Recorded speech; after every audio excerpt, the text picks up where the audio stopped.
대학원 수업의 3주 주제는 교육 정보를 서비스할 때 어떤 교육적 가치를 포함시킬 것인가에 대한 가치의 문제예요. 왜 내가 가치의 문제를 넣었냐면은 여러분들 생각해 봅시다. 교육 정보는 교육공학에서 많이 다루잖아요. 그러니까 교육공학이잖아요. 엔지니어링적인 거잖아요. 그럼 엔지니어링이면 엔지니어들이 이 세상에 얼마나 많아? 그죠? 그 교육공학에서 다루는 게 뉴미디어잖아요. 많이 요즘엔 뉴미디어를 많이 다루잖아요. 아니, 교육공학 다루는데 올드미디어 다루지는 않잖아. 라디오 공부하니 너희들? 텔레비전 뭐 이 방송은 좀 공부하겠다, 그치? 그러나 여러분들이 뭐 위키피디아라든지 이런 것들에 대해서 온라인 이러닝 같은 걸 공부할 거 아니에요, 그죠? 그러면은 그런 뉴미디어는 신문방송학과나 이런 데에서 뉴미디어에 대한 새로운 이해를 하는 사람들이 많단 말이에요. 그럼 내가 묻는 거야. 우리는 뭘로 먹고 살래? 내가 그래도 교육자고, 교육학에 대한 석사를 마치는데, 교육공학에 도대체 나는 뭘 다루었길래 컴퓨터 사이언스나 뉴미디어나 이런 것들을 따로 전문으로 하는 신문 방송이나 컴퓨터 공학과 사람들보다 나는 그들과 같이 논쟁을 하거나 그들과 같이 어떤 프로그램을 짜거나 뭘 짤 때 나는 정말 그곳에 내가 가치를 부여하고 그곳에 의미 있는 사람으로 일할 수 있을까? 그냥 뭐 머리수 채워가지고 이렇게 융합이니까 교육자도 한 명 들어와야 돼요 하고 자리 차지하는 게 아니라 진짜 내가 영혼 있는 말을 할 수 있을까? 그러기 위해서 내가 생각했던 게 교육적 가치가 무엇인가? 어떻게 포함시켜야 되는가? 이런 고민을 해보자는 거예요. 제가 비록 여기에 앉아갖고 막 헛소리를 하더라도 이렇게 막 헛소리를 가끔 해요. 때로는 뭐 오늘 뭐 비가 막 내렸잖아요. 막 비가 내리면 막 비가 내리는데 난 사실 오늘 우산을 주웠거든요. 우연히 우산을 주웠어요. 근데 혹시나 주인이 찾아올까봐 거기서 계속 기다리고 있었어요. 사실은 조금 기다렸는데 계속 안 오는 거예요. 그래서 사실 정확한 거는 이거를 옆에 두고 가야 되는데 고민을 한 거예요. 내가 오늘 집에 들어갈 시간은 없고 지금 우산을 요 근처에 사는 편의점도 잘 안 보이는 것 같던데 비를 맞기는 싫고 안 그래도 대머리 기운이 좀 있는데 이거 어떡하나 이런 고민을 했어요. 여튼 제가 이런 사소로운 제 개인적인 이야기를 하면서 자꾸 제 의식 속에는 이 내용을 통해서 뭔가 오늘의 교육적인 내용으로 어떻게 좀 귀결지어 보려고 그냥 어떻게든 그렇게 말을 글로 좀 드라이브를 하려고 할 때도 가끔 있잖아요. 억지스러워 보일 때 있잖아. 그지? 그냥 크게 끄떡끄떡끄떡했어요. 무슨 말인지 충분히 이해해요. 왜? 여기는 제가 여러분과 지금 함께 노는 시간이 아니고 맥주 한잔 마시고 수다 떠는 자리가 아니라 교육 정보에 대해서 배우는 자리잖아요. 그죠? 그러니까 여러분들이랑 저랑 뉴미디어를 다루건 새로운 컴퓨터를 얘기하건 간에 우리는 끊임없이 계속 고민을 던져야 되는 거예요. 정말 이 도구를 쓰는 게 교육적 의미가 있는가? 이게 진짜 교육적 가치인가? 우리가 사는 삶에 가치가 존재하지 않는다면 무슨 의미가 있겠어요? 그렇지 않아요? 그럼 우리 왜 그 가치를 넣어야 되는가? 넣는 거 방법도 좀 더 교육적이어야 되고 넣는 방법도 옳아야 되는데 그럼 무엇일까? 그죠? 그래서 여러분들에게 저는 끊임없이 지혜를 구합니다. 왜냐하면 여러분들이 교육 분야에서 현업에서 일하시는 선생님들도 많고 교육 관련되어진 데 하시는 분들이시니까 아마도 나보다도 더 많은 고민들을 하지 않았을까라는 생각을 좀 하는 거예요. 네? 좋아요. 이 그림은 잘 아시는 분이죠, 그죠? 잘 아시는 분이죠. 이분이 이제 수학을 너무나 잘해서 사촌인가 조카를 수학을 원격으로 가르치다가, 그죠? 그러다가 이제 미국에서 그 엄청난 우리가 얘기하는 그걸 만들었고, 이 사람의 이름을 따서 만들었고, 빌 게이츠인가요? 그죠? 빌 게이츠 같은데 모습이, 그죠? 좀 살이 쪘네요. 그죠? 이분이 나와서 이분이 이 사람이 만든 바로 그것을 후원했잖아요. 후원해서 아마 여기 그런 사진을 내가 제가 좋아하는 플리커닷컴이에요. 플리커닷컴은 웹 2.0이 시작되었을 때 이미지를 공유하는 최초의 서비스였고, 플리커닷컴이 떴던 이유는 영국의 폭탄 테러 사건이 2005년도인가 2년도에 전후에 한 번 또 있었어요. 크게. 그때 이제 BBC가 그 UCC라고 하는 Usual Creative Content라고 하는 사용자 손수 제작 콘텐츠. 그러니까 그 당시에 피처폰을 들고 지나간 행인이 딱 현장 사진을 딱 찍었는데 이거를 BBC가 최초로 BBC 방송에, 그러니까 우리나라로 따지면 9시 뉴스에 그 사진을 씁니다. 그러면서 이제 플리커라고 하는 서비스가 커지고 뭐 나중에는 야후에 넘어가고 이미 지나간 얘기지만 굉장히 제가 좋아하는 서비스고요. 여기에 가서 이제 제가 구한 겁니다. 그래서 뭐 사진 하나하나 여러분들께 뭘 얘기할까 생각하면서 준비한 거니까 제가 이렇게 해석을 넣지 않아도 여러분들도 해석을 나름대로 많이 여기에 스토리를 많이 넣어주시면 좋을 것 같아요. 뭐 제 얘기고요. 그 다음에 오늘 강의 전에 물음표예요. 한번 생각해 봅시다. 제가 요즘에 깜빡깜빡 많이 해갖고 글을 좀 많이 넣었어요. 잊어버릴까봐. 이렇게 얘기해야지 해놓고 딴 생각할 때가 있어서 우선 이제 저번 주에도 이야기했던 거예요. 조금은 일맥상통하는데요. 우리가 진짜 빠른 사회에 살잖아요. 그래서 빠르게 변화하는 기술에 사실 끊임없이 사회적 규범, 특히 여러분들 보세요. 사이버 로라든지, 그죠? 원래 법은 좀 느리잖아요. 사후적인 거잖아, 그죠? 그렇잖아. 살인을 하고 나서 그걸 보고 살인죄를 만들지, 살인하는 것도 아직 못 봤는데 일단 살인죄부터 만들어 놓고 세상을 시작하진 않았잖아요.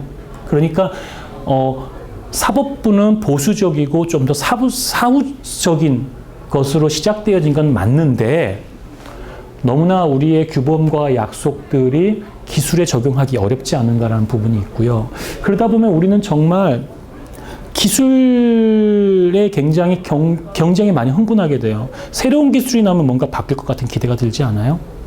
왜냐하면 기술은 우리를 만나지 못하는 사람들이 만나 소통할 수 있도록 해주고, 기술은 우리가 기술적 혜택이 없어서 공부 못할 수 있는 사람도 멀리서 공부할 수 있도록 해주고, 오늘날 어떤 기술들은 또 내가 멀리서 의사를 만나기, 시골에 살면 제일 두려운 게 응급처치 같은 거 할 때 의사가 없으니까 나 죽으면 어떡해, 그죠? 그런데 그럴 때 누군가 나에게 말이라도 원격으로 어떻게 누르시라고 이렇게 그런 것도 알려. 내가 뱀에 물렸을 때, 그죠? 뱀에 물렸을 때 이 상태를 보니까 무슨 뱀인 것 같은데 근처에 약은 없지만 현재 어떻게 지혈하라고 알려줄 수 있다면, 리얼타임으로 누군가 뭔가 이런 것들은 우리가 과거에 생각하지 못했던, 그죠?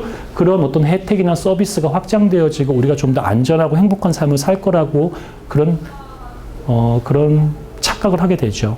근데 실제로 우리가 ICT가 굉장히 발빠르게 우리 일상생활에 들어와졌지만 여전히 우리에게, 사회과학자들에게 정말 그냥 기술이 너무 우수하니까. 근데 사실 기술에 대한 이야기를 하다 보면 많은 사회과학자를 할지라도 혼미해질 때가 많아요. 뭐 첫 번째는 기술을 잘 몰라서 혼미할 때도 있고요. 두 번째는 공학자를 할지라도 기술을 다 이해하기 어려우니까 사회과학자는 얼마나 힘들겠어요. 그죠?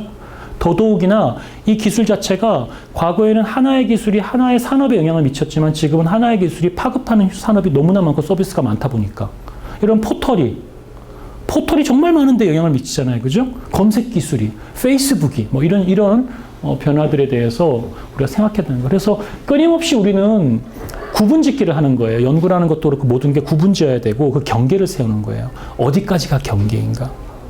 그러니까 굉장히 중요한 게 엣지를 잡는 건데 이 경계를 잡아줘요. 이 경계까지는 뭐 선하고 이 경계까지는 악하고 이렇게 이분법을 생각하면 안 되겠지만 여튼간에 우리는 뭔가 경계를 잡고 경계를 기반으로 해서 우리의 정책이나 우리의 생각들을 조종할 수밖에 없는데 기술이 너무나 빠르게 가다 보니까 우리 어디까지 기술을 받아들여야 될 부분이고 어디까지가 기술이지만 우리의 담론을 좀 더 강화시키고 인간이 해야 될 역할이 무엇이고 어디까지 우리가 벽을 세워야지만 기술 결정론의 침범으로부터 좀 막아낼 수가 있는가 뭐 등등 이런 생각들을 많이 해보셔야 될 것 같아요. 특히 우리 사회의 교육은 너무나 다단한 이해관계가 얽히고 설켜 있고 개인의 신분 상승의 어떤 탈출구 같은 뭔가 등등 여러 가지 교육에 대한 우리의 많은 어떤 환상, 어떤 신학, 좋지 않은 신학 뭐 등등까지 다 포함되어 있기 때문에 교육의 분야에 새로운 기술들이 섣불리 들어오거나 새로운 방식들이 쉽게 시도되지 않고 또 교육은 바로 직접적으로 아이들에 대한 뭐 원하든 원치 않은 일종의 어떤 그런 뭐 과정이 또 되어져야 되잖아요. 그죠? 더더욱 조심스럽죠. 그래서 우리의 의사결정의 폭이 점점 좁아지고 있다는 거예요. 여러분들 오늘 저녁 때 만약에 저랑 맛집을 찾는다면 여러분들 다 뭐 하겠어요? 당장 스마트폰을 열고 위치를 나의 위치를 동의하십니까? 아, 당근이죠. 막 이러고 누르고, 그 다음에 위치에서 뜨면은 뭐 지도를 열고 지도에서 맛집 또는 뭐 커피집 이런 걸 검색하겠죠. 안 그래요? 아니면 요즘엔 좀 더 애들이 똑똑해져가지고 내가 여기 위치인 걸 이미 알고 어떤 특정 앱을 깔아놓으면 쥐가 알아서 9시가 되면 야식 타임이 되면 야식종이 울려요. 야식벨이 울려요. 그래서 오늘은 뭐 치맥 뭐 이렇게 물어볼 거 아니에요. 그 고되니까 삼성통닭 가서 먹자 뭐 이런 말 나오고 따끈뜨끈한 삼성통닭 50% DC. 그죠? 그런 프로모션 하겠죠. 그러면 여기에 있는 여러분들 중에 대부분의 사람들이 그 선택의 범주를 벗어나지 않는다는 거죠. 저는 예전에 여러분들 어떻게 볼지 모르겠는데 전 옛날 때 초등학교 때 집에 뭔가 보물 같은 걸 하나 다락방에 쳤어요. 그게 뭐냐면은 옛날 때 타작이에요. 이렇게 치면 탁 하면 이렇게 뭐가 이렇게 쇠가 탁 올라 탁 찍는 거예요. 그리고 쭉 당기면 이게 반전동이었던 것 같아요. 이렇게 탁 끝까지 딱 치면 끝에 지가 알아서 쭉 당겨 나가요. 그럼 또 내가 또 치고. 근데 그 탁 그러면서 내가 태어나서 처음으로 내가 혼자 그걸 보면서 타이프를 독수리 타법 하면서 내가 배웠거든요. 배웠고 혼자 배우면서 제가 중학교 때인가 그걸 하면서 전혀 제가 이런 소리 하면 막 비웃고 할 거예요. 뭐 비웃어도 됩니다. 제가 혼자 시를 쓰면서 그 줄 바꾸고 막 이런 짓 하면서 어린 시절을 보냈던 게 생각나면 되게 아련해져요. 근데 그 이후에 다시 제가 이제 여기 이렇게 다 손에 이렇게 연필 자국이 있잖아요. 그죠? 펜 자국은 막 이 조가조가 힘주고 막 밑줄 치고 공부를 하죠. 그래서 늘 책상에 앉아서 펜을 잡아야지만 나는 생각이 떠올랐어요. 언젠가 보니까. 어렸을 때는 제가 집에 빨랫줄이 하나 있었는데 빨랫줄을 들고 그냥 이렇게 빙빙빙 돌면서 별을 보면서 별과 얘기했던 기억이 나요. 어릴 때부터 왕따였나? 여러분 너무 많은 걸 생각하지 맙시다. 일단 수업이니까. 그런데 그 다음에는 내가 별을 보지 않고도 그 볼펜을 잡으면 내가 뭔가 글을 쓰는 게 떠올랐고요. 지금은 저는 볼펜 잡아도 아무 영감이 없어요. 아무것도 안 떠올라. 볼펜 하나 줘봐. 느낌이 안 와. 근데 내가 이런 노트북에 키보드라든지 키보드 위에 손을 딱 얹어 놓으면요. 내가 뭐 해야지라는 게 떠올라서 그 타이핑을 쳐요. 이게 우리가 알게 모르게 우리가 체화되어지고 습관화되어져 있는 우리의 어떤 생산이든 생각이든 패턴의 어떤 변화들인데 또 한번 물어볼게요. 여러분들 친구 추천, 이제는 친구 추천 어떻게 해요? 페북이 해주는 친구 추천이 그럭저럭 괜찮은 것 같아서 친구의 친구 찾고 친구 추천 받잖아요. 그죠? 응? 친구를 맺는 것들도 사실은 페북을 통해서 내 네트워크의 범주를 넓힌단 말이에요. 친구 맺는 거 굉장히 중요한 일이잖아요. 우리 삶에 있어서. 그리고 페북 친구를 보면서 그 사람의 호감을 느끼고 그래도 어느 날 나도 모르게 슬금 좋아요 눌렀다가 걔가 또 보고 걔도 좋아해서 좋아요 눌러주고 그래서 좋아요에 또 품앗이 활동을 하기 시작하는 거죠. 그죠? 이러한 거 아무것도 아닌 것 같지만 우리가 얼마나 많은 부분들이 기술이 우리에게 경로 의존적으로 이렇게 하도록 해준 것에 그냥 스르륵 녹아서 그런 일상의 생활들을 하고 있단 말이에요. 습관적으로 페북을 열고 뉴스를 본단 말이에요. 과거에는 포털을 열고 주제를 보고 뉴스 신문들을 쫙 보았다면 지금은 페북을 보면서 내 친구가 올린 뉴스의 재미가 오늘 이런 뉴스가 떴나 보네? 중요하네? 이렇게 뭔가 변화가 되어졌을 때 우리의 뉴스 콘텐츠의 소비, 우리의 소통의 방식, 우리의 글 쓰는 생산의 유형 이러한 모든 것들의 스펙트럼이 일목요연하게 기술들의 발달과 함께 같이 움직여지고 있는 거예요. 그래서 우리가 판단하고 합리적으로 선택하는 선택의 폭들이 대부분이 기술에 의한 패턴으로 추천되어진 알고리즘 안에 들어가 있어요. 그래서 맛집 추천 중에서 쭉 보고 그냥 그날따라 내 기분에 별표 맞는 거 오늘 요거 뭐 이런 식이 되겠죠. 근데 이게 점점 더 여러분들이 클릭을 해줄수록 알고리즘은 어떻게 된다? 정교화된다. 왜? 알고리즘 스스로가 서포트 벡터 머신 이런 것들 SVM 같은 것들처럼 머신 러닝 하드 프로그램의 맵 리듀스 같은 게 있어요. 맵 리듀스 이런 것들이 맵을 갖고 매핑을 한 다음에 리듀스 다시 작게 리듀스를 시킨 다음에 다시 얘를 가지고 분석하는 그런 프로세스인데 그런 걸 통해서 자꾸 그런 걸 반복해서 뭘 하냐면 학습시킬 수 있어요. 기계학습, 기계러닝. 기계가 일정한 인풋 값들 딱 주고 인풋 값에서 계속 그 기계 스스로의 학습 알고리즘으로 쭉 돌려보면 기계가 스스로가 어떤 것들의 원리들을 발견해내고 뭐 이런 것들이 조금 생기는 거예요. 기계 학습에 의해서. 그러니까 알고리즘은 우리가 또 눌러줌에 따라 갖고 점점 더 많은 거대한 데이터를 갖게 되고 점점 정교하게 되면서 우린 끊임없이 알고리즘에 도움을 주고 있어요. 우리의 위치값을 알려주고 있고 우리의 선택을 보여주고 있고 그죠? 뭐 그런 걸 많이 한단 말이에요. 그래서 우리의 선택들이라는 것이 이러한 시스템 속에 제한적인 경우가 많다는 거죠. 그래서 우리는 순종적인 선택을 강요받고 있지는 않는가. 그런데 우리가 이렇게 기술에 흠뻑 젖어서 또 감사한 마음으로 살고 있는데 막 안티 기술 이래가지고 뭐 기술 싫다고 괜히 기술을 멀리하고 막 얘가 추천할 때마다 더 미워하고 반대하고 이러지는 않을 거 아니에요. 그렇죠? 그리고 가끔 내비게이션을 타면은 이런 고민을 할 때가 많아요. 내비를 딱 보면서 옆에 사람 얘기해. 왜 오늘 내비가 엉뚱하게 이 길로 가라 그러지? 그 옆에 사람이 반드시 한 사람이 봅니다. 뭔가 길이 막히거나 뭔가 이유가 있겠지. 우리는 믿어버려요, 이제 기계를. 사실은. 그러니까 이 사람은 이미 이렇게 가는 게 지름길이라는 걸 분명히 알고 있는데 오늘따라 내비가 이렇게 가라고 알려주니까 이제 운전자가 얘가 좀 맛이 갔나? 더위 먹었나? 내비가? 웃으면서 왜 일로 가라 그러지? 그러는데 4명, 5명이 타면 그 중에 한 사람이 꼭 반드시 아마 뭐 내비가 병목 현상이거나 앞에 사고 나거나 그런 거 알아서 알려주는 거 아닐까? 여러분들 그렇게 이야기할 수 있겠죠. 그죠? 우리가 상당히 기술이 우리에게 추천해주는 알고리즘과 이러한 것들에 길들여지고 익숙해지는 것도 있고 또 걔네들이 처음에는 우리에게 꽤 합리적이다. 맞는 선택인 것 같다. 맞는 추천인 것 같다. 라는 어떤 그런 호감도도 많이 산 것도 있고 여튼 이러한 것들이 승승해가지고 우리가 굉장히 무비판적으로 어떤 순종적인 선택들을 뭐 강요? 하여튼 뭐 이렇게 되고 있는 거죠. 그래서 알고리즘 기반 사회의 우리 선택은 그리고 교육도 알고리즘 기반 사회에서 가는 거예요. 근데 참 통계가 무서운 건 있죠. 제가 학력고사 세대인데 학력고사 때 100일 날이 기억해요. 100일 날에 좀 노는 친구들 같이 대학로에 가서 100일주를 마시잖아요. 그죠? 그래서 이제 100일주를 마시면 꼭 하는 이야기가 있어요. 무슨 얘기 했어요? 그런 얘기 안 했어요? 무슨 얘기 했어요? 100일 날에. 수능 100일 날. 거기 수능이겠다. 그지? 수능은 강조해 꼭 수능 본 애들은 난 늙지 않았다. 나는 네 나이 때가 아니다. 그런 걸 강조하는 거예요. 그래.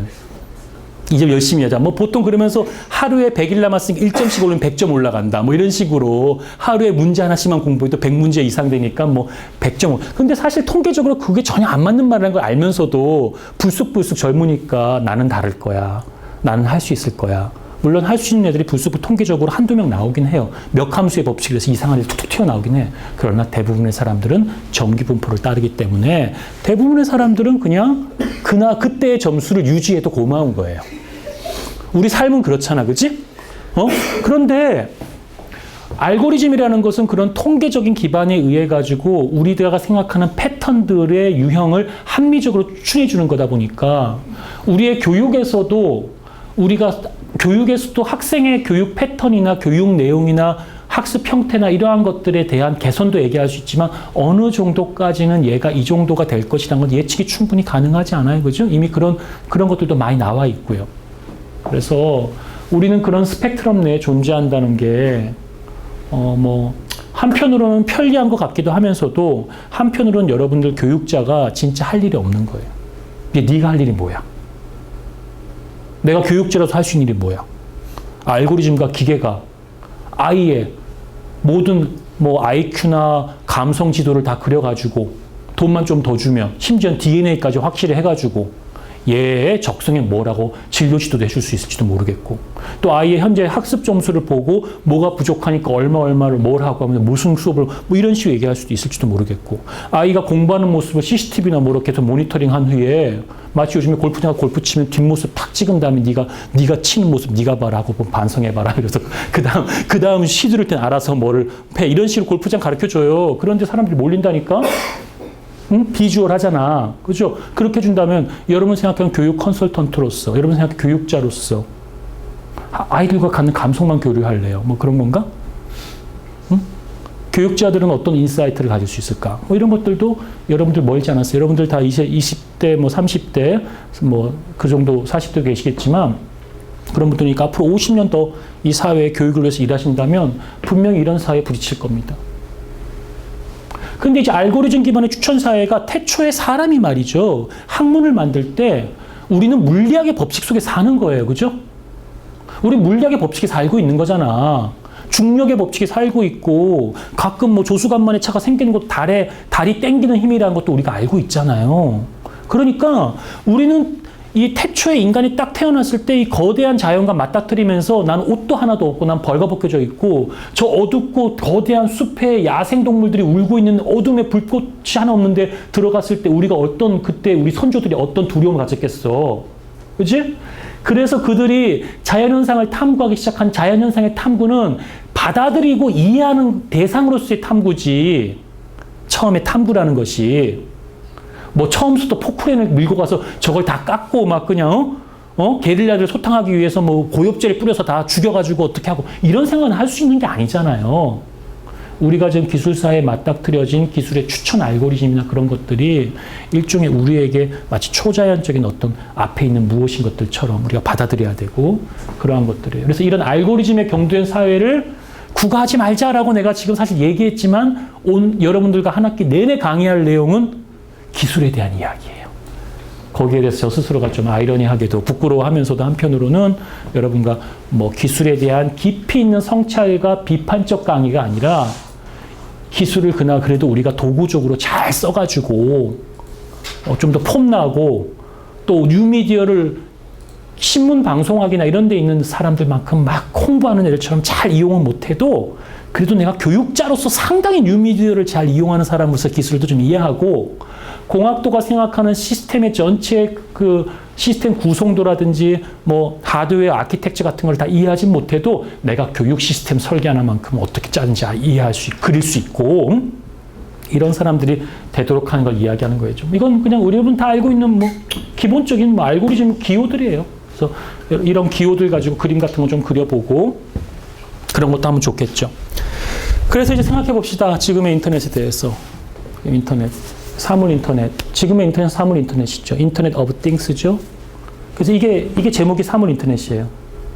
그래서 재밌더라고요, 제목이. 그래서 우리가 눈을 이렇게 보고 있는데 뭔가 디지털화되어진 몽골로 보고 있고 이게 만물 인터넷이죠. 정확히 이야기하면은 인터넷 오브 에브리띵이라고 만물 인터넷은 여러분들 시스코라고 하는 그 유명한 네트워크 회사에서 주창한 주장이에요. 원래는 이제 사물 인터넷이 먼저 있었어요. 그래서 사물 인터넷은 이렇게 무형의 죽어있는 생물이죠. 책상 같은 거 죽어 있잖아요. 그 다음에 뭐 얘 죽어 있잖아요. 얘도 살아있는 생물. 혹시 얘랑 대화해요? 얘랑 대화하면 우리가 미친 거죠. 내가 미친 거죠. 그죠?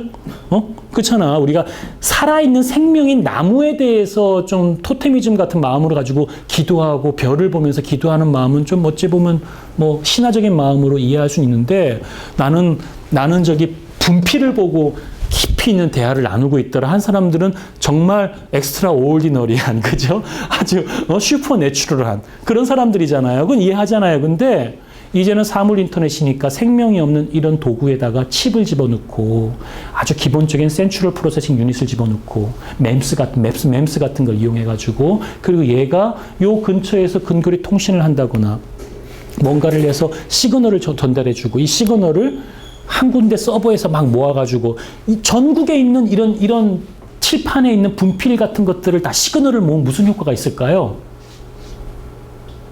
뭐 그런 거 나오지 않을까요? 선생님들은 언제 몇 시에 분필가루를 많이 마신다. 대표적으로 뭐 그죠? 또 선생님들은 언제 몇 시간에 판서를 많이 하더라. 의외로 보통 뭐 땡 하면 시작하는데 땡 하고 나서 한 30분 뒤부터 판서하더라. 뭐 이런 추측도 나올 수 있겠죠, 그죠? 아니 뭐 그게 어떤 교육적 가치가 있는 것이 나올지는 아무도 몰라요. 한 번도 모아본 적은 없기 때문에. 그러나 사물 인터넷이 나오면 얘 하나에도 그런 것이 들어가니까 그렇겠고 또 얘를 쪼개어서 여기에다가 집어넣고 여기에다 집어넣는다고 생각해 봅시다.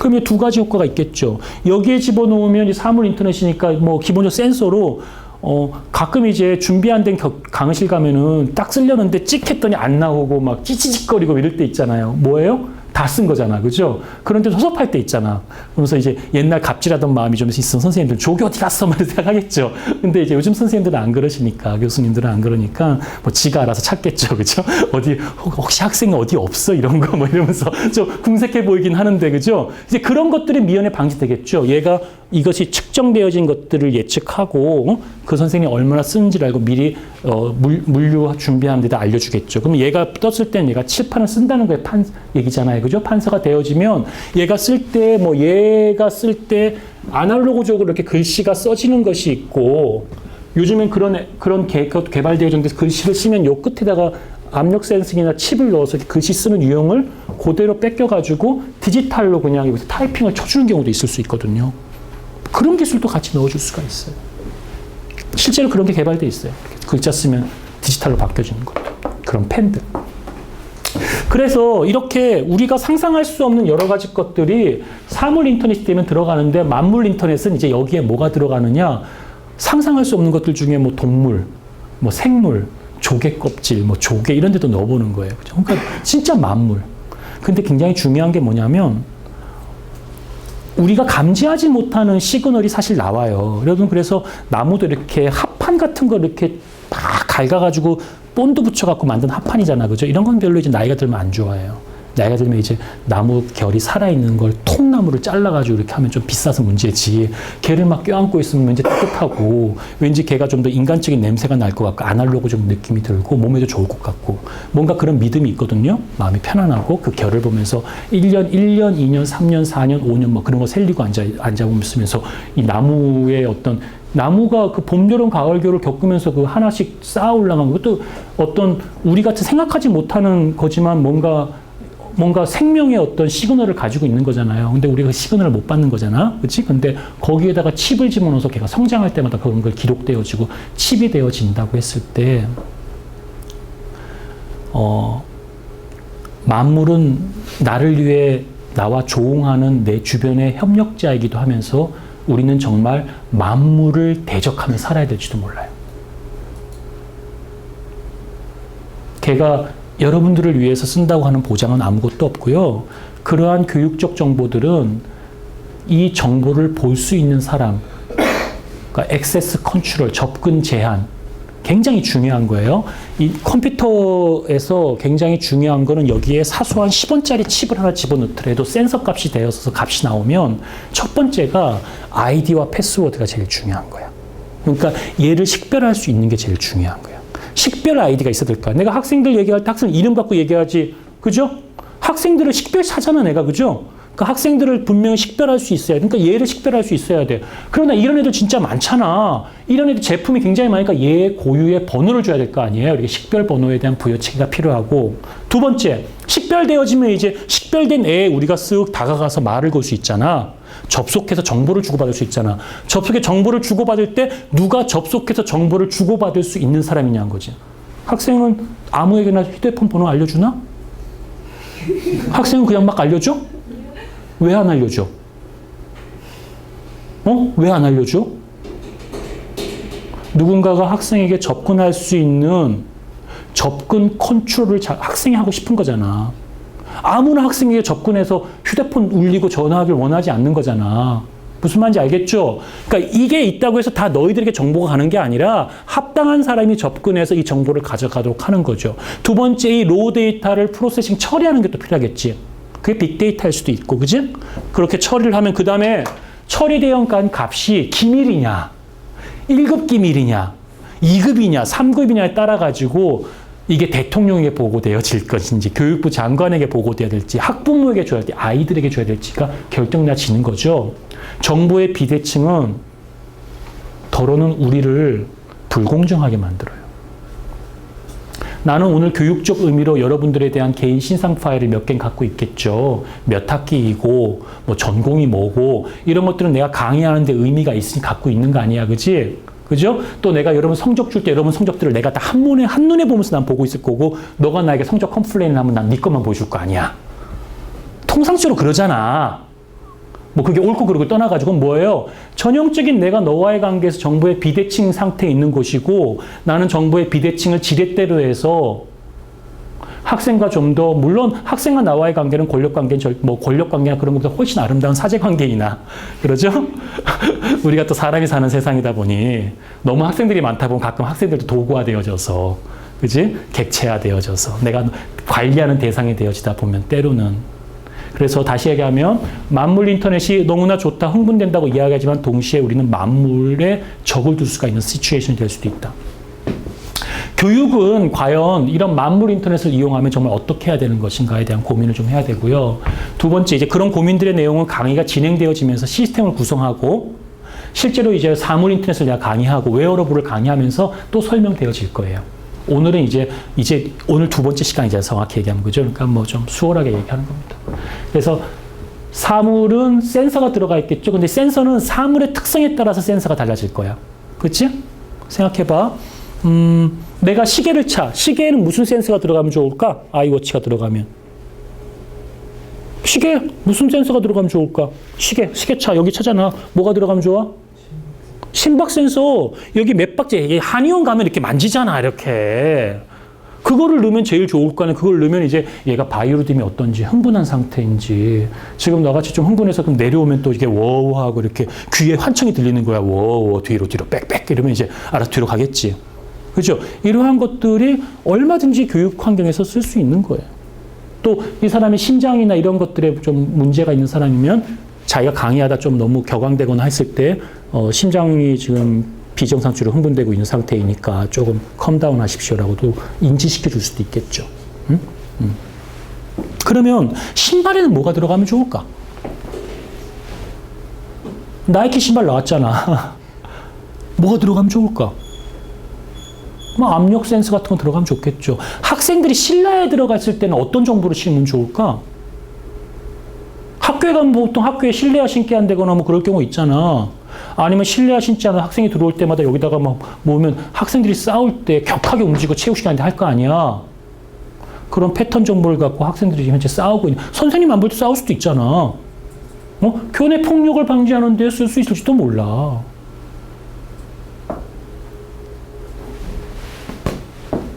자, 이렇게 센서는 어디에 부착하냐에 따라서 다양한 센서가 붙을 수 있기 때문에 센서가 굉장히 많이 개발되고 있고 그 센서의 펑션, 프로퍼티, 속성 이런 것들을 잘 봐가지고 그 센서를 쓰면 되겠죠.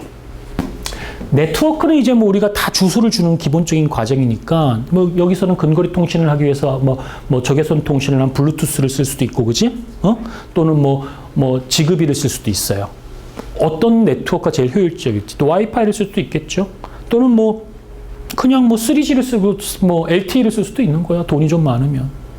돈 많으면 뭐 가지고 하는 거지, 그죠? 응? 왜 비싼 학원 같은 거 비싼 데도 있잖아. 사설 교육 같은 데, 그지? 뭐 데이터 무제한으로 모든 센서마다 데이터 무제한 값이야. 이렇게 해줄 수 있겠죠. 그래서 뭐 IPv6로 모래알까지도 다 주소 체계를 줄 수 있는 주소 체계가 이미 개발되어져 있으니까 들어가면 될 테고, 당연히 CPU가 있겠죠. 기본적인 CPU가 없으면 계산이 안 되니까. 그렇죠? 입력값이 들어오면 처리해서 결과값을 줄 수 있는 가장 기본적인 거. 주판 같은 것도 CPU라 볼 수 있어. 주판 같은 것도. 아날로그적이지만 주판도 일종의. 그 다음 배터리가 있겠죠? 배터리 굉장히 중요하죠. 그래서 이러한 것들을 통해서 뭐 CPU 성능이 좋으면 배터리 컨슈밍 어떤 소비가 좀 커질 테고, 배터리가 또 커지면 뭐 열이 많아 날 수도 있고, 그지? 뭐 이런 것들에 대한 하드웨어적인 설계들이 굉장히 중요한 게 있을 텐데, 여타저타 그런 건 알 필요 없어요. 그냥 그러면 재미삼아 그냥 참고를 알아면 되고, 여러분들은 이 사물에다가 어떤 교육 정보를 넣을 것이냐는 거야. 정말 유치하게 학교 폭력 많겠다고 여기다가 센서 넣어갖고 애들 막 뛰고 이러고 막 혼자 막, 애들이 이제 선생님 유혹하려고 한쪽에는 막 뛰고 있고, 저쪽에 가서 저쪽 애들은 이제 딴짓하고 놀고, 애들은 지능적으로 놀 거 아니야. 그럼 이제 애들이 이렇게 막 뛰는 건 싸움이 아니라는 걸 패턴을 인식하려면은 이 알고리즘이 좀 더 복잡해지기 때문에 단가가 비싸질 거 아니야. 시장 논리가 있으니까. 그지? 뭐 등등등. 응? 뭐 이런 것들에 대해서 생각해 볼 수 있는데, 여러분 상상력을 갖지 않으면 그러한 기술이 현실화되어지면 기껏해야 여러분들이 할 수 있는 교육 행정은 이런 거에서 애들 폭력 막자 이런 게 아이디어 좋지 않니? 난 정말 천재인 것 같아. 소주 한 잔에 이러고 있었을 거야. 그런 사람들이 무지하게 많으니까 사회가 발전되지가 않는 거야. 국어 영어 수학만 잘하면 뭐하니? 그래서 여러분들 그런 고민을 지금서부터 하세요. 여러분 살아있는 동안에 내가 이야기한 시대가 반드시 올 거예요. 제가 예전에 경찰대학에서 경찰대학에서 한 학기 강의를 했어요. 한 학기 강의를 했는데 얘들이 4학년이었는데 법대학생이었는데 사이버로를 강의했는데 그 당시에 뭐 옛날 얘기를 했는데 애들이 재밌게 듣긴 했지만 설마 뭐 그런 생각 이랬다가 이제 사회에 딱 나갔는데 촛불 집회가 터진 거야. 촛불 집회가 터지면서 그 당시에 이명박 정권 때 경찰들이 정말 곤욕을 먹죠. 왜냐면 걔네들은 뭐 이렇게 무전기로 뭐 절로 빼 뒤로 빼 하는데 사람들이 아프리카 TV로 실시간을 찍어버리고, 또 그 당시에 막 유튜브 같은 스트리밍 서비스하고 하니까 없던 거니까 너무 당황스럽잖아, 경찰이. 그리고 막 얘들의 배후 조직이 뭐냐라고 조져라. 막 대통령이 막 배후 조직을 찾아라. 촛불을 누가 사줬냐 막 이러고 있는데. 그리고 각 학교 선생님들은 나와가지고 학생들이 나왔을 때는 담임이 붙잡고 들고 놀아. 이런 식으로 옛날식으로 사람들을 통제하려고 했는데 통제가 잘 안 되는 거 아니야. 그리고 또 이상한 것 같아. 그리고 막 경찰 추산 2만 명 했는데 애들이 구글 지도에서 촛불 같은 거 하소수를 계산해갖고 3만 명이야, 이게 XX더라. 막 이렇게 얘기하고 막 갖고 놀고 막 경찰차 놀이를 뭐 닭장차 놀이 이런 거 놀아버리고 막 황당한 시츄에이션 패러디가 나오고 막 이게 막 돌고 막 유모차 부대 나오고 이러니까 경찰이 얼마나 당황스러웠겠어요. 그죠? 그때 이제 내 수업을 듣는 학생들이 그런 세상이 안 올 줄 알았는데 이런 게 들어와서 뭐 젊으니까 네가 어리니까 네가 알아서 해봐. 어리잖아. 막 이렇게 된 거야. 그래갖고 조사하면서 나한테 뭐 선생님 했던 말씀 맞는 것 같은데 어떻게 이런 생각이 왔는지 모르겠다고. 지금은 이제 또 잘하죠. 그래서 뭐 인터넷 댓글 사건도 터뜨리고 지들이 더. 이제는 잘 쓴단 말이야. 댓글 사건, 지들이 댓글 써. 잘하잖아. 이제는 뉴미디어를 이해하는 거야. 어설퍼도 이제는 무지해갖고 무식한 소리는 안 해. 무지해가지고 뭐 이걸 뒷조사가 조직이 있네 이렇게 생각하지는 않고 이제는 자기들도 인터넷에서 여론몰이를 할 줄 알고 인터넷에서의 어떤 생리를 굉장히 잘 이해하게 됐어요. 근데 그 방법은 여전히 유치하죠. 유치하죠. 과거의 아날로그적인 어떤 방법들과 이 기술이 잘 교묘하게 결합되어져 가지고 쓰고 있는데 유치하죠. 여러분들이 이 사회에 나와가지고 지금부터 생각하지 않으면 미래에 그런 시대가 왔을 때 여러분들이 내는 어떤 여러분들 중에서도 뭐 교감, 교장, 장학사, 장학관 이런 사람 다 나올 테니까 그런 CEO가 됐을 때 교육 CEO가 돼가지고 내가 앞으로 뭘 스마트 이제 교육 뭐 해보려고 한번 시범해보자 뭐 해보자 하는데 기껏해야 뭐 이런데 센서 집어넣어갖고 애들 그런 거나 자꾸 담배 피나 잡아내보자 뭐 통제를 위해서만 쓰는 게 이런 도구를 생산적인 것들을 하고 크리에이티브를 넓히고 뭐 진짜 구글에서 직원들이 노는 것처럼 학교 수업 공간을 만들어보고 MIT에서 미디어랩에 사람들이 노는 것들처럼 애들끼리 공부할 수 있는 공간을 만들어보도록 한번 그런 아이디어를 좀 내보고 그런 시도를 해야 되는데 그런 생각하지 못하게 되는 거죠. 잘. 그런 것들이 있으니까 지금부터 공부를 많이 해보세요. IoT 관련 기술들의 정의인데요. 이제 IoT라고 해서 다 있는 게 다 되게 많아요. M2M도 있고, MTC도 있고, 뭐 D2B도 있고 여러 가지가 있어요. 그냥 짧게만 소개할게요. 시간이 많지 않으니까 IoT 지금 아까 얘기한 거예요. 그래서 뭐 상호 호환 가능 정보통신, 그 다음에 뭐 통신 방법 데이터, 뭐 네트워크 인프라, 통신 프로토콜, 동쪽 글로벌 네트워크라는 거, 뭐 인터넷, 사물 인터넷이 이제 인터넷처럼 되는 거죠. 객체들의 연결. 뭐 사물들 하나하나가 다 오브젝트 객체니까 이 오브젝트들의 연결을 얘기하는 거고, M2N은 머신 투 머신이니까 휴먼과 상호작용 없으니까 이제 사물들이니까 얘도 있고 얘도 있으면, 그죠? 뭐 아니다. 얘가 있고 이제 얘가 있고 칠판이 있으면 얘 뒤에 얘가 있잖아. 그죠? 그러니까 얘하고가 쓰이는 용도가 틀리죠. 얘는 빔으로 지금 보여주는 거고 얘는 내가 글씨를 지금 판사하는 거잖아요. 그죠? 그래서 가끔 내가 이제 얘를 보여주다가 판사가 필요할 땐 지가 알아서 위로 올라가는 거야. 그죠? 내가 버튼 누르지도 않았는데. 그러기 위해서는 얘하고 서로 좀 얘기할 필요가 있겠죠. 그죠? 그래서 지금 이쯤 되면 네가 올라가 줘야 돼. 그리고 자동으로 제가 꺼지고 내가 이제 쓰면은 제 빔 프로젝트 셋이서 얘기하지 내가 얘기하지 않죠. 그래서 기계들끼리 대하는 머신 투 머신 뒤에 백단에서 움직이는 거예요. 그런데 유비쿼터스나 지금 우리가 받고 있는 인간의 어떤 사물 서비스의 대부분들은 인간의 편리함인데 인간의 편리함은 뭐냐면 인간에게 진짜로 딱 필요한 정보를 그때 제공해 주는 거야. 적시적소에.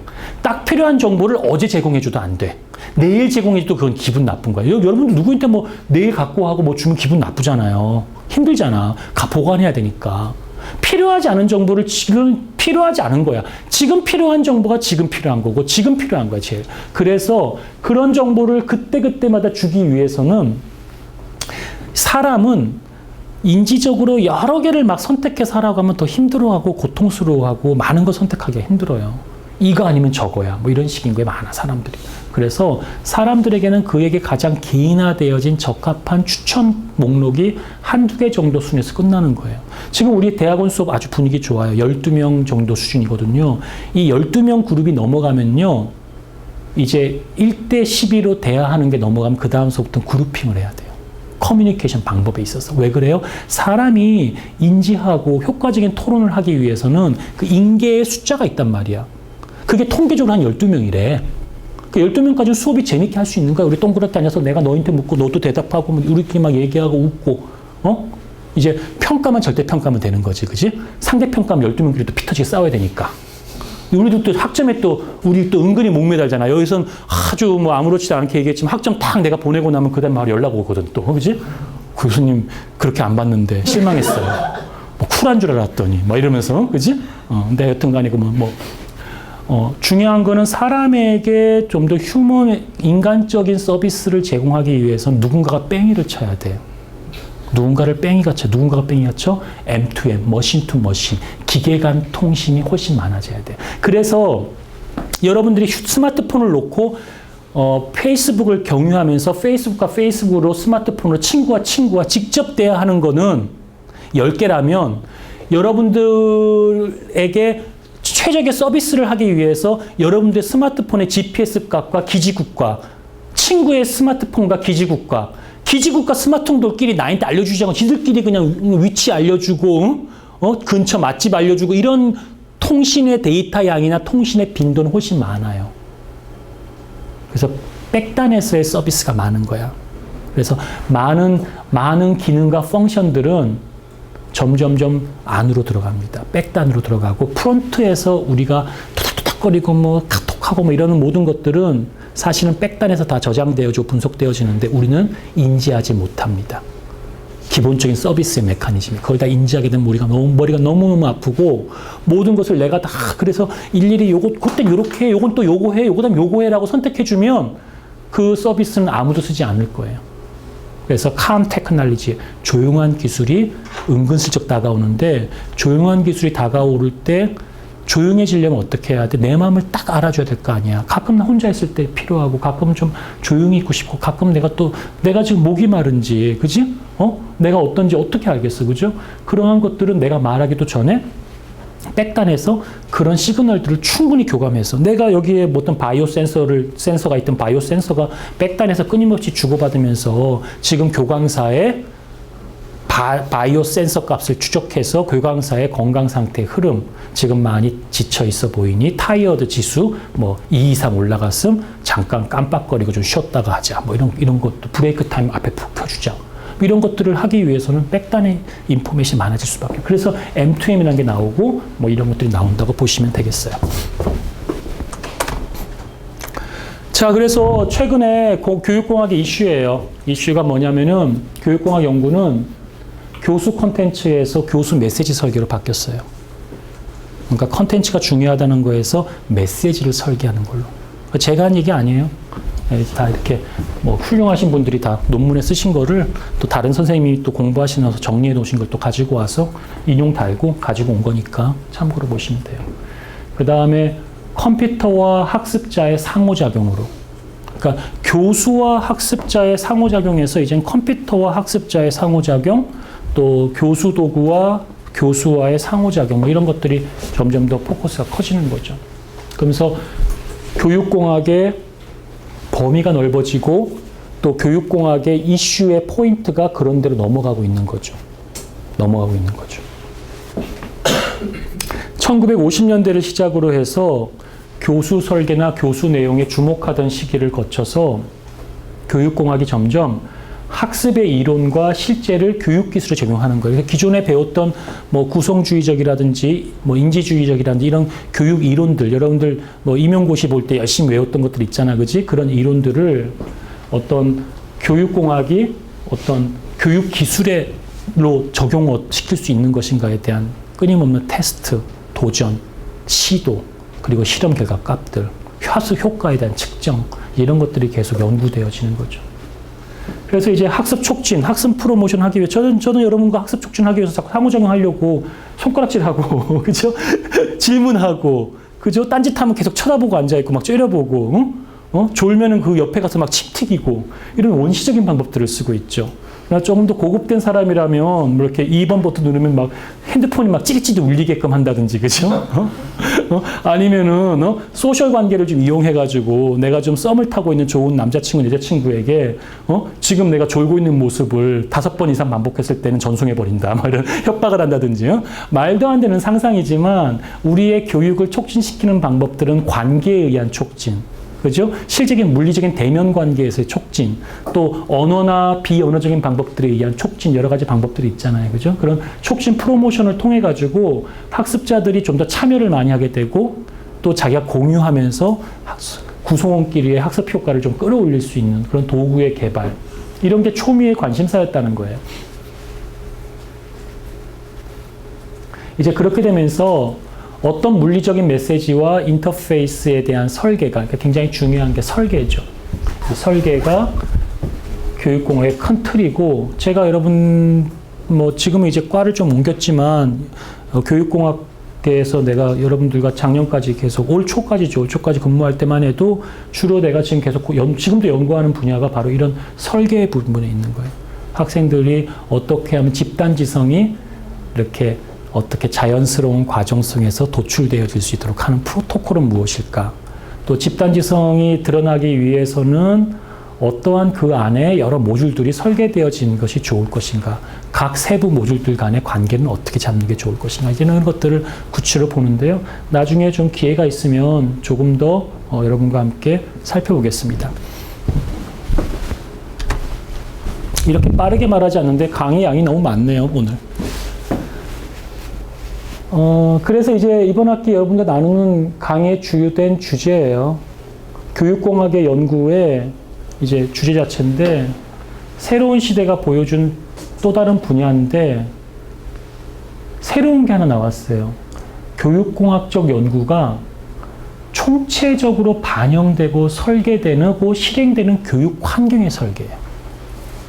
그러니까 여러분들 교육을 평가한다든지 교육을 촉진한다든지 이런 것들은 굉장히 미시적이고 중시적인 거라면, 교육 환경 자체에 대한 메커니즘을 설계하는, 그렇죠? 그래서 총체적으로 실행되는 뉴미디어를 통한 교육이 새롭게 개선되어진 전반적인 모습. 그래서 뭐 학생이 만약에 문을 열고 들어오면 교수가 출결 부르지도 않는데 자동으로 문이 열리면서 이어서 통학할 때 센서를 통해서 학생의 전자 배지나 학생의 네임카드를 통해서 출결이 자동 확인되어지고, 학생이 앉아가지고 수업을 듣는 태도를 통해서 뭐 수업에 대한 것이 모니터링이 되어지고, 또 그날 선생님이 강의하신 내용들이 실시간으로 녹음되어져서 학생이 녹음 버튼 안 누르는데도 녹음되어져서 집에 돌아갈 때는 팟캐스트를 통해서 한 번 더 듣게끔 도와주고, 또 학생이 녹음을 들으면서 유난히 이 학생은 그때 들을 때 좀 집중했던 것 같아요. 뭐 그러면서 그랬으면 이 학생은 그 부분을 좀 더 강조해주고, 유난히 듣다가 이 학생은 이 부분에서 밑줄을 쳤어. 그럼 이 학생이 밑줄 친 부분을 좀 더 하이라이트를 보여주고 돌아갈 때. 근데 이 학생은 유난히 그 학생을 졸았어. 그때 이제 빨간 별표 치면서 너 졸았어. 한번 다시 들어보렴. 이러면서 좀 추천해 줄 수도 있고요. 내 수업을 들었던 학생들이 내 수업을 듣고 있는 중간에 뭐 5분이 흐른 다음에 모두가 다 밑줄을 다 그었어. 다 중요하다고 생각한 거야. 그러면 이 클래스 애들이 그랬던 거잖아. 그치? 그래서 그 클래스 학생들에게 그날 저녁 10시부터는 모든 학생들이 공통되게 중요하다고 생각한 점의 포인트 5개만 알려주고. 그럴 수 있잖아. 또 이걸 좀 더 통시적으로 좀 더 올리면 이 자리에 앉았던 선배가 같은 수업을 들었을 때 리액션, 반응에 대한 통계값을 써서 너는 너희 선배들보다 어떻게 다르더라. 똘똘하더라, 바보 같대더라. 뭐, 여러분들 학습 분위기라는 게 있잖아. 이번 반 클래스 애들은 좀 활달하네요, 덜하네요 정도로 우리가 그냥 교육을 오래 강의하신 선생님이 갖고 있는 어떤 암묵화되어진 지식의 어떤 경험으로 이번 반 애들은 좀 그러네? 되게 얌전한데 그래서 귀엽다? 뭐 이렇게 얘기하잖아. 근데 그렇게 하지 말고 하나의 수업을 들었을 때 학생들의 반응, 동공이 어느 순간에 제일 학생들이 가장 많이 동그래졌는가?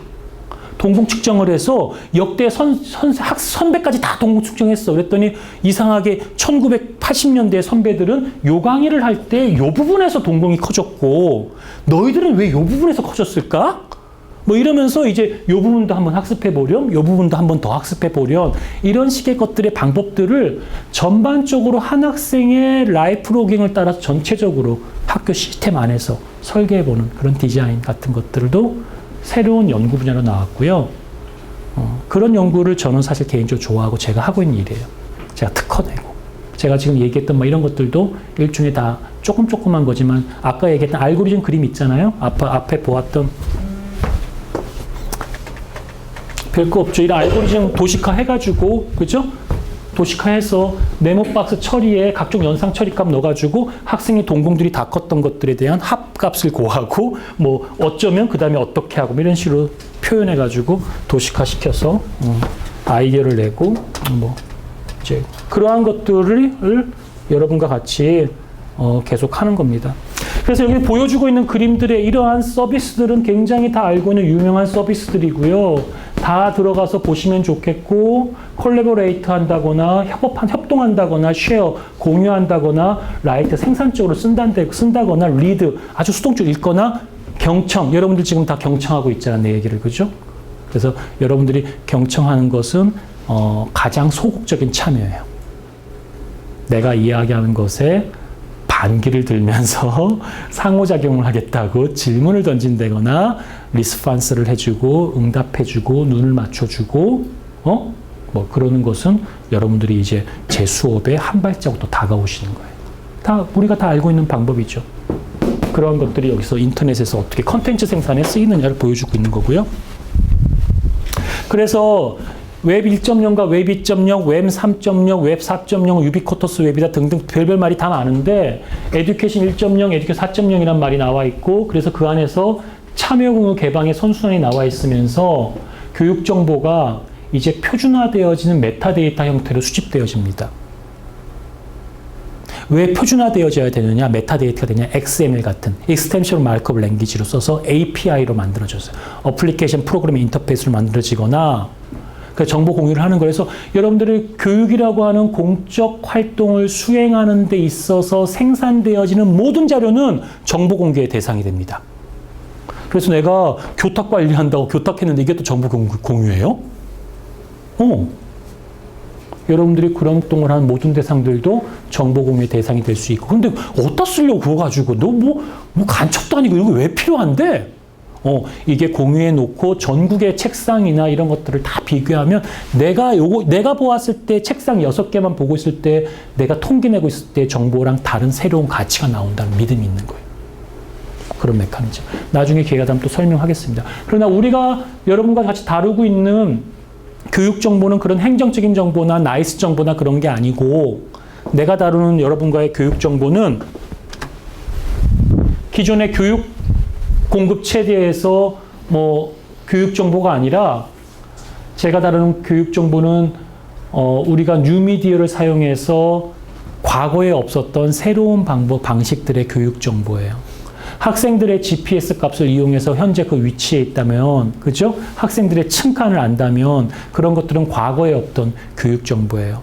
지금은 학생들이 GPS로 청소년들이 지나가면 그 위치 값이 나오면 떡볶이집이 무엇이라 추천해주는 앱은 개발할 수 있겠죠, 그죠? 그러나 교실에서 학생들 GPS를 알게 된다면 언제까지 우리가 학생들의 스마트폰을 빼앗으며 살 거야? 수업 환경을 위해서. 이 스마트한 세상을. 결국은 학생 스스로가 자기 자신의 디바이스를 활용해서 무엇을 할 수 없는 뭐 부적절한 그러니까 부적절까지는 아니지만 자율적이지 못하다는 것을 인정하는 꼴이고 또 그러면서도 우리는 학생들의 창의력과 자기 주도형 학습이나 이딴 것도 주장하는 거고 뭐 이런 것들이 굉장히 현실 속에서 이상과 현실에 교차되어져 있잖아. 그래서 어느 날인가 스마트폰도 수업 시간에 학생들에게 돌려줄 텐데 여러분들 다 스마트폰 다 갖고 있잖아. 얼마나 공포에 휩싸여 있겠어. 이 성능 좋은 스마트폰 이 학생이 들고 스파이 앱으로 녹음하고 있을지. 그죠? 언제든지 내 말은 오늘 녹화되어 있지 않아도 언제 녹음되어질 수 있고 어떠한 단락은 잘라서 학생의 의도대로 편집해서 유튜브에 올리는 순간 학생은 무료로 올리고 나는 크게 당하는 거죠. 큰 공포에 빠질지도 모르는 거야. 그렇죠? 웃자고 하는 이야기인데 우리가 학습 공간에서 이미 청소년들에게는 많은 학교가 스마트폰을 압수하거나 뭐 빼앗아 놓고 이렇게 쓰는 것이 교육적 의미가 있다고 생각을 합니다. 일정 부분들은. 그러나 언제까지 그럴 수 있겠느냐는 거야. 언제까지 계속. 그러면 진짜 나중에 옷을 벗길 거야? 웨어러블 시대가 되면? 웨어러블이 다 지가 컴퓨터를 칠 테니까. 안경에 구글 글라스를 하고 나 안경 구글 글라스 벗겨버릴 거야? 응? 구글 글라스가 지금은 좀 허접해서 여러분 뭐 쓸데없겠지만 앞으로 미래에 구글 글라스가 계속 스마트폰처럼 되어질 수도 있고 워치도 그럴 때 다 빼앗을 거야? 그럴 수 없단 말이야.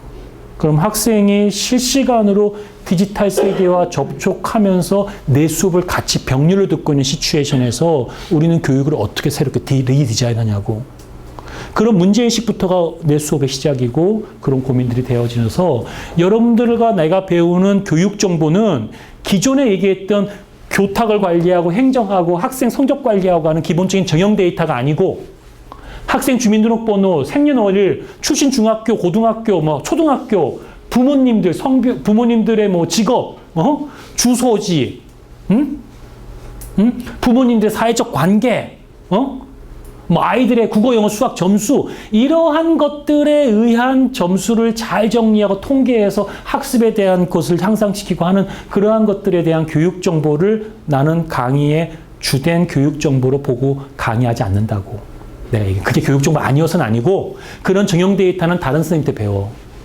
나는 이런 비정형 데이터를 어떻게 만지작거리고 디자인하고 설계하는 것을 뭐 부족하지만 대한민국의 어느 선생님보다도 잘 가르칠 자신이 있으니까 그걸 내가 이번 학기에 여러분과 함께 소통할 거예요. 그래서 아까 설명한 것들처럼 기존의 교육정보의 공유체계가 이제 뭐 수집 확보, 유통관리, 검색도구 제공 등 이런 내용으로 쭉 나누어질 때 제가 여러분과 다루고자 하는 내용들은 좀 더 비정형 데이터, 반정형 데이터 등 기존의 교육정보에서 다루었던 내용과 조금은 다르다는 거.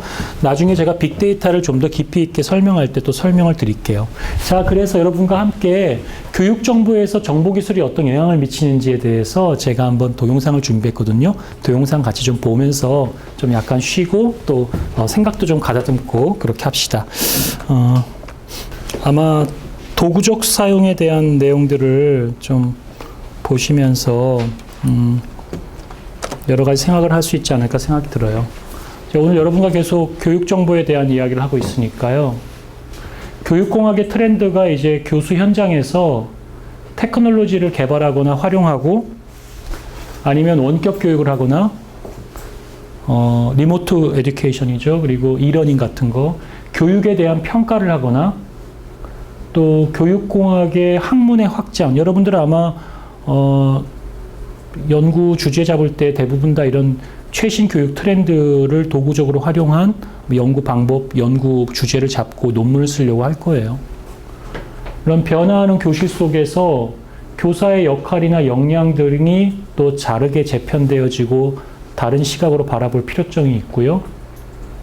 21세기를 기점으로 교육에서는 정말 미디어나 전달기기의 기술의 중요성이 기하급수로 증가했고 우리 일상생활도 뉴미디어를 이용해서 많이 하고 있는데 우리 삶에서는 아이들은 그냥 오락으로, 전자 오락으로만 매몰되어 있고 상당 부분이 사실은 이런 좀 더 이 뉴미디어적인 것들을 학습으로 동력으로 많이 끄집어 당겨서 정말 근본적인 공부의 무슨 텍스트북처럼 뉴미디어를 활용하고 있는 것은 아직도 여러 가지 힘들죠. 이게 교육적 가치가 미디어에 어떻게 스며들어야 되고 교육적 가치가 이 미디어의 특성에 어떤 영향을 미쳐서 어떻게 써야 되고 어떤 내용 프로그램들을 초효율적으로 준비해야 되고 하는 것에 대해서 우리가 일천한 이해를 가지고 있어 그래요. 우리는 이미 활자 문화와 종이질에 의한 교육 방법에 대한 문화는 수천 명까지는 아니지만 구텐베르크 이후에 그 많은 역사 동안 이미 우리 축적되어지는 노하우가 있어요. 그리고 여러분들도 다 그런 교육 방법으로 교육을 받았던 사람들이에요. 그런 교육 방법을 받았던 사람들이 갑자기 스마트폰으로만 교육하라 그러고 책을 다 빼앗아 버린다면 어떻게 되겠어요? 그죠? 상상할 수 없는 재앙이죠. 그러나 여러분들 조금만 더 10년, 20년만 흘러가도 이제는 교육 환경이 바뀌지 않으면 안 되는 점까지 계속 어떤 밀려오고 있다는 것이죠. 오늘날 학생들의 지식이 어떤 수집되어지고 체계화되어지는 과정도 예전과 많이 틀린데 굉장히 하이퍼 점프하고 초연결 사회답죠. 그리고 지식들이 굉장히 이렇게 채널 돌리듯이 연결되어지고 그러면서 지식들의 어떤 스냅들이 모여서 뭔가 어떤 의사결정을 할 때 구조화되어지고 하는 것들이 전과 많이 틀리죠. 이건 딜리시어스라든지, 그죠?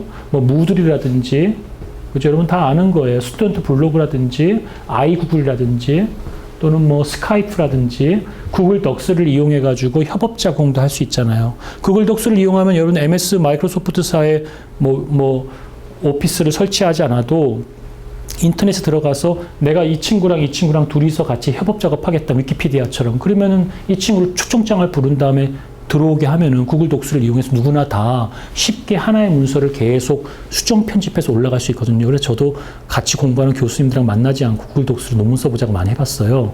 아무도 대응하지 않아. 초대장 보내고 한 2시간만 그래. 액티비티 활동 시간 2시간 다 다이. 왜 그럴까요? 우리들도 익숙하지 않은 거예요.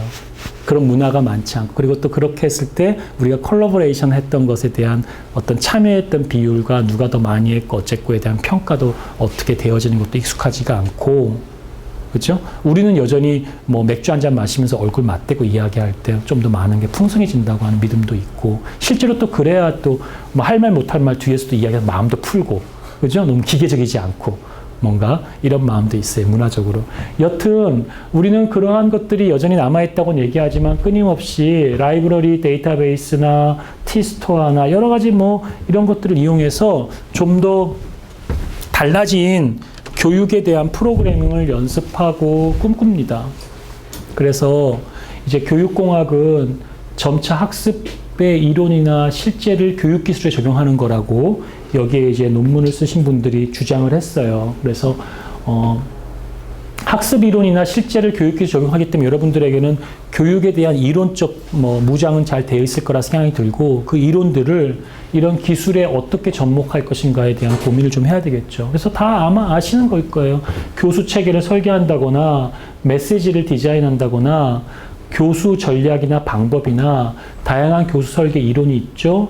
학습과제 유형별로 교수 전략이 있죠. 구성주의의 학습 환경이 있죠. 설계 전략이 있죠. 아마 여러분들 대학원에서 다른 선생님을 통해 충분히 지금 듣고 있는 하나하나의 내용일 겁니다. 또 교수 설계 이론의 교수 모델에 대한 탐색 연구도 있겠고요. 가이드라인도 도출해야 되겠죠. 또 교수 전략의 수립이나 교육의 효과성을 위한 변인 간의 관계를 규명하는 것도 있겠고요. 이제 이러한 것들이 다 하나의 연구의 내용이지만 사실은 이러한 것들이 설계 부분에서의 연구, 설계 부분에서 우리가 이제 교육적으로 할 때 보는 것이죠. 그리고 이제 그런 설계 중에서 이런 코딩 기호에서 하이퍼 멀티미디어 등 하이퍼나 멀티미디어나 햅틱 기술 환경의 교수 전략 같은 거 이렇게 하면 교수 전략이 실제로 그런 거 있어요. 아이워치가 나오면서 안드로이드 기반의 애플리케이션인데요. 이제 파워포인트나 PDF 슬라이드를 넘길 때 난 지금 일로 가갖고 이렇게 버튼 누르잖아요. 사실 보통은 이제 이렇게 빔이 쏴지고 이렇게 버튼 누르면 다음 장 넘어가는데, 이상하게 제가 이 최신 교육 강의를 하지만 제가 이 도구가 준비 안 돼가지고 이렇게 쫓아가서 버튼 눌러 내린단 말이죠. 그런데, 제가 이제 구글 기어나 이런 안드로이드 OS 거를 사게 되면은 거기에 이제 PDF랑 싱크를 시키면 이렇게 올리면 얘가 다음 장 넘어가는 거예요. 근데 저같이 지금 모션이 좀 쓸데없이 많은 사람은 좀 안 좋겠어요. 그죠? 얌전하게 말하고 있는 사람이 딱 이렇게 올리고 또 강의하고 딱 올리고 강의하고 춤추는 것 같긴 한데, 그렇죠? 이해가죠? 그러니까 그러한 것들이 바로 이러한 새로운 어떤 멀티미디어나 햅틱 환경을 통해서 이해할 수 있는 새로운 기술이죠. 그런 것들을 가지고 연구하는 사람들도 있고, 교수 설계 전체를 바라볼 때 기존의 이런 교수 설계 방법 안에서 우린 이런 세그먼트를 두고 이 하나하나마다 어떤 기술을 설계하고 기술을 집어넣고 이야기할 수도 있어야 되겠고요. 전체를 볼 수도 있어야 될 테고. 온오프라인의 교수 전략 방법, 컴퓨터 기반 이러닝 협동, 또는 디지털 교과서 환경, 소셜 네트워크 서비스, 클라우드 시스템, 그죠? 또는 변인들을 확인하거나 이제 이런 실제로 이런 연구들이 많이 되어졌다는 거예요. 이게 자체가 뭐냐면 교육공학 연구에서 교육정보 미디어 연구를 중심으로 한 연구 동향을 비교 분석한 거거든요. 그래서 연구 동향들의 키워드들인데 연구의 하나의 섹션들에 대한 것을 제가 논문을 좀 정리해 갖고 왔어요. 여러분들께 소개시켜 드리려고.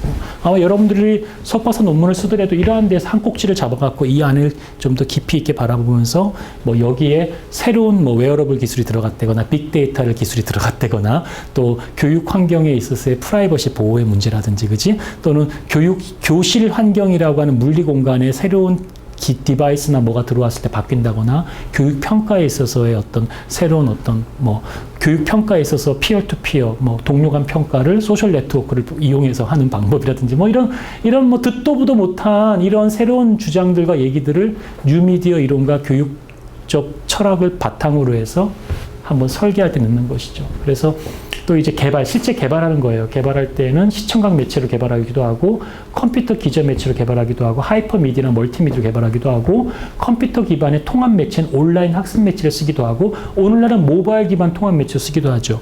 웨어러블이면 웨어러블 기반으로도 쓸 수 있을지 몰라요. 그렇지 않아요? 아직 안 나왔을 뿐이지. 또 IoT를 쓰게 되면 학생은 모든 책상과 모든 필동과 모든 분필과 대화를 나눠 애들이. 뭘 배울까? 근데 좀 인상을 좀 쓰시는 거면 상상이 좀 징그러운가 봐요. 그죠? 끔찍하고. 근데 좀 익숙해지고 또 생각해보면 괜찮을 것 같아요. 우리가 이거 보고 꺼져! 이러고 꺼지면은 기분 좋잖아요. 그죠? 저기 꺼져! 이러면 지가 꺼지고. 근데 햅틱 기술이죠. 햅틱 기술. 햅틱은? 이게 햅틱 기술이고, 내가 이 시그널을 딱 확인하고 제가 지나서 꺼준다. 괜찮잖아요. 이런 것들이 돼야니까. 그죠? 근데 이제, 꺼져 했는데 지금 조도가 얼마고, 조도가 뭔데? 그럼 얘가 조도에 대해 설명해 주면서 아이들에게 조도에 대한 걸 이해해 주고, 조도? 신기하네. 조도는 누가 쓰는데? 컴퓨터 기술자가 쓰는데요. 여러분, 선생님, 너 갖고 있는 스마트폰에도 조도를 아는 게 있어서 이렇게 빛이 밝으면 얘가 지가 알아서 좀 어두워지고, 빛이 좀 흐리면 지가 알아서 밝아지기도 하고, 이런 거 있잖아. 그게 다 조도 센서를 이용한 거예요. 조도 있어. 얘가 알려주는 거야. 그지? 구글 글라스를 보니까 나 혼자 보는 거야. 증강현실로. 그래서 얘랑 나랑 증강현실 얘기하는 거야. 그죠? 이런 이야기가 무슨 귀신 신화로 까먹은 것 같잖아요. 그죠? 돈만 주면 다 개발할 수 있어요. 이거 개발하는데 드는 돈만 좀 있으면 개발할 수 있어요. 이제 이거를 일반화시키고 하려면은 교육 시스템에 묻어둬야 되고 철학이 있어야 되고 하기 때문에 시장에 실행하는 거 쉽지 않은 것이지, 지금 제가 말씀드리는 내용들이 전혀 기술적으로 불가능해서가 아닙니다. 불가능해서가 아니에요. 하여튼 그런 것들을 이미 이렇게 연구하고 있다는 거예요. 그 다음에 이제 문제를 분석하고 준거지향을 측정하고 형성평가를 하고 총괄평가는 평가의 부분이 있잖아요. 우리 전통적으로 이제 평가 이런 부분들, 이런 것들에 대한 리서치가 주어지는데, 이제 교육에서 미디어나 전달기기 등 기술의 중요성이 점점 증가하고 있으니까 교육 대상의 문제, 교육 프로그램의 효과성, 또 교육적 도구 모형에 대한 것들, 교수 자료, 모형 개선의 문제, 교육적 시도, 교육적 도구나 모형의 활용의 지속적인 활용의 의사결정까지도 이제 우리가 컴퓨터의 도움을 받아서 좋게 할 수 있는 것이죠.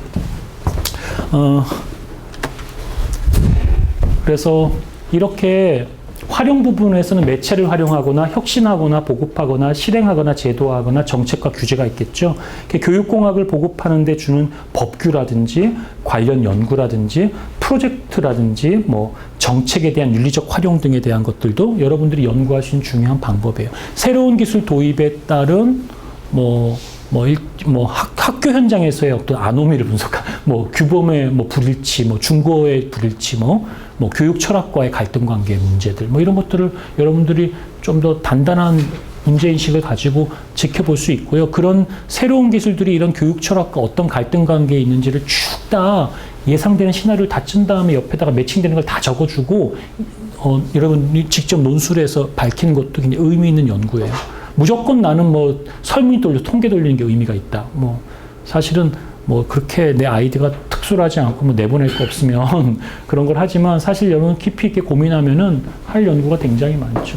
시사점을 얻을 수 있는 연구, 교육적 시도, 환경, 수용자 인식 이런 게 실제로 이 연구를 보면 우리나라에서 몇 편이 나왔고 세계적으로 몇 편이 나왔고 몇 편들이 주제가 뭐더라고 다 분류해 놓은 것을 내가 가지고 와서 연구 결과 요점에서 알려드리는 거예요. 그러니까 여러분들이 이제 연구를 하게 돼도 이런 분류 속에 들어갈 수도 있겠죠. 이러닝이 대두되고 이를 개발하고 외부에 아웃소싱하는 비즈니스나 평가와 국제화 등에 따라서 교육공학의 연구나 학문적 영역은 끊임없이 확고 정말 앞으로도 많이 확장될 거예요. 그래서 여러분들 교육공학에도 컴퓨터 공학자도 필요하고 또 교육공학의 윤리를 다룰 수 있는 학제적 연구를 할 수 있는 법학자도 필요할 수 있겠고요. 그렇죠? 당연히 여러분 분야는 심리학자들도 많이 도움을 받았죠. 여러분 연구 자체가 교육 자체가 또 그 외에도 이제 여러 가지 것들을 미디어를 활용하는 미디어적인 분들도 올 수 있을 테고 뭐 정보 윤리라든지 이런 부분들도 충분히 들어와야 되고 올 수 있는 부분이죠. 그리고 기술 발전에 맞추어진 실제적 교육이 필요하죠. 그러니까 그래서 이런 말도 하는 교수가 있었어요.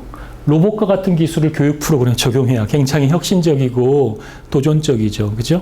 여러분들 이런 생각 해보셨어요? 지금 이제 수업 시간이 거의 끝났는데 제가 조금만 더 하고 마칠게요. 너무 늦게 끝내고 싶진 않은데 자꾸 제가 강의를 가르칠 내용을 너무 많이 준비해 갖고 와서 나도 말이 빠르고 또 나도 많이 쫓기니까 나도 말이 빠르고 또 여러분들도 또 다 이해하고 있는지 내가 다 일일이 다 꼬집어가면서 질문해야 되는데 질문을 지금 못하고 있어서 확인할 길도 없고 그래서 다음 주부터는 좀 양도 좀 줄이고 말도 좀 톤을 좀 천천히 좀 할게요. 근데 일단 오늘까지는 너무 준비를 많이 해와서 여러분들 여기 앞에 로봇이 딱 서 있다고 생각해 보세요. 그래서 우리의 시선을 흐트러뜨리지 않으면서 실제적인 로봇이 어떻게 학습을 보조하고 도와줄 수 있을까요? 여러분 청소용 로봇만 있는 게 아니잖아요. 그러면 여기에 로봇은 팔이 필요할까요? 얼굴 표정이 필요할까요? 아니면 요 앞에 그냥 모니터만 있으면 될까요? 움직일 때는 뭐 소리는 좀 적게 나야 되겠죠.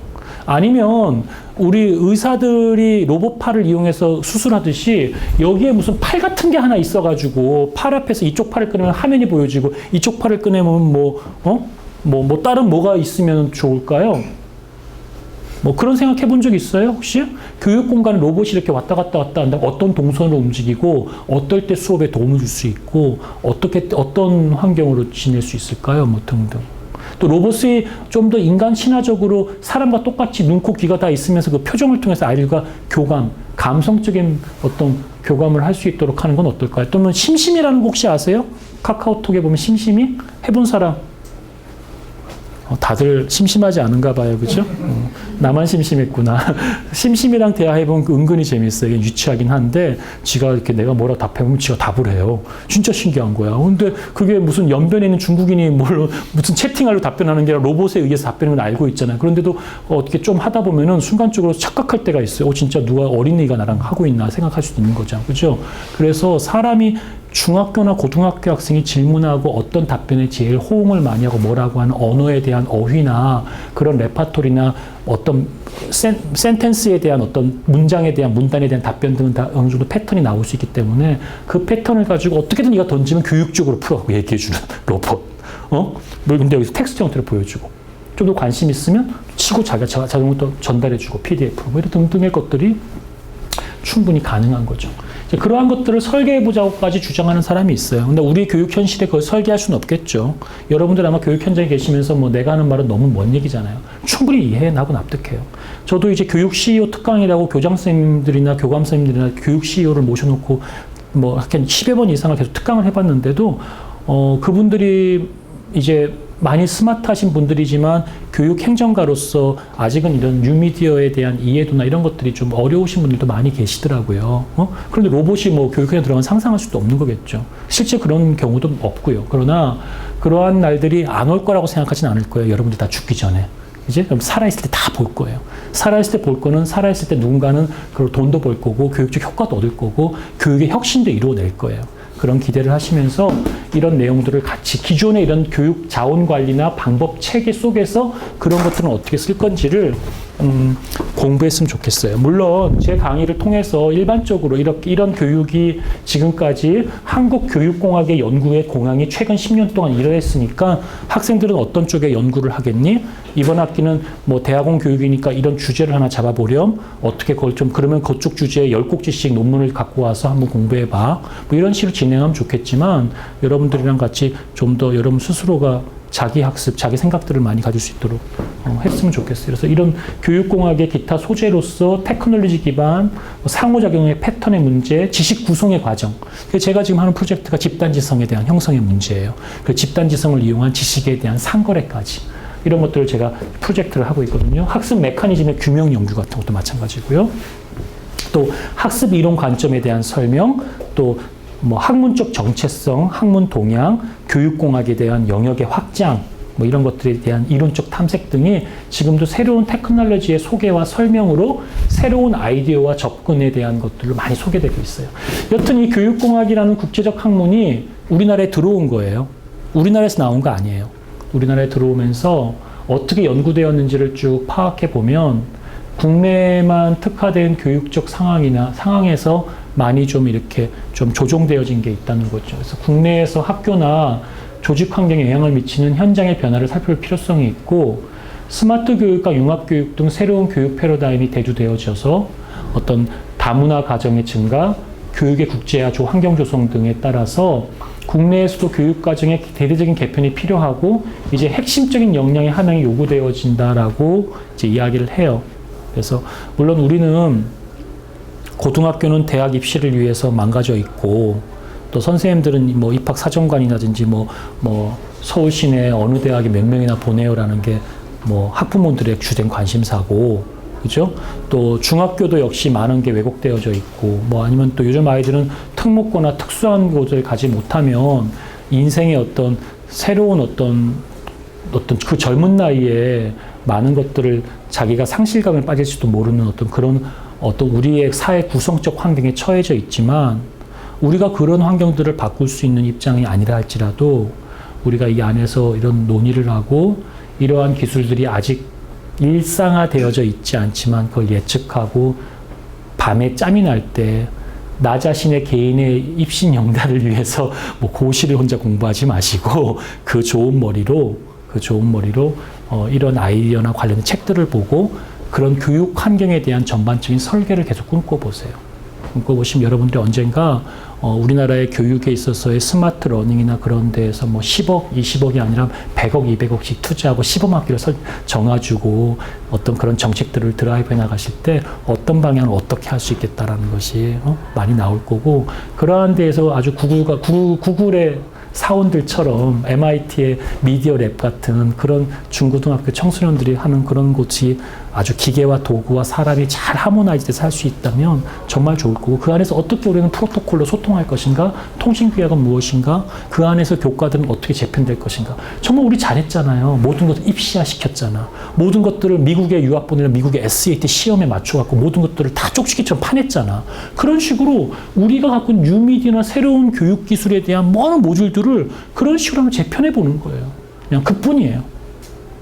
여러분 우리가 고민해 볼 부분들이 사실 요 뒷부분의 요 얘기는 제가 이제 요것만 가지고 한 15분 정도 이상을 얘기해야 되기 때문에 지금 그러면은 가장 안 좋은 강의가 수업을 너무 길게 하는 강의라고 제가 들었기 때문에 짧게 해야 되는 것 같아서 요거는 제가 다음 주 강의 여러분들 할 때 요거 좀 더 정리해 갖고 다시 강의하고요. 오늘도 지난주에 시간이 없어서 못 보여줬던 요거를 보여주려고 했는데 다음에 또 기회 있으면 보여드리도록 하겠습니다. 이렇게 해서 뭐 형식적으로는 세 번째 주인데 뭐 첫 번째 주는 이제 강의 소개하고 동영상 촬영한다고 뭐 말씀드리다 보니까 한 주는 넘어갔고 내용주는 두 번째 내용인 것 같아요. 이제 다음 강의 계획서에는 네 번째 주가 다음 주인데 네 번째 주의 주제를 가지고 와서 다음 주에 여러분과 같이 또 강의하겠습니다. 수고하셨습니다.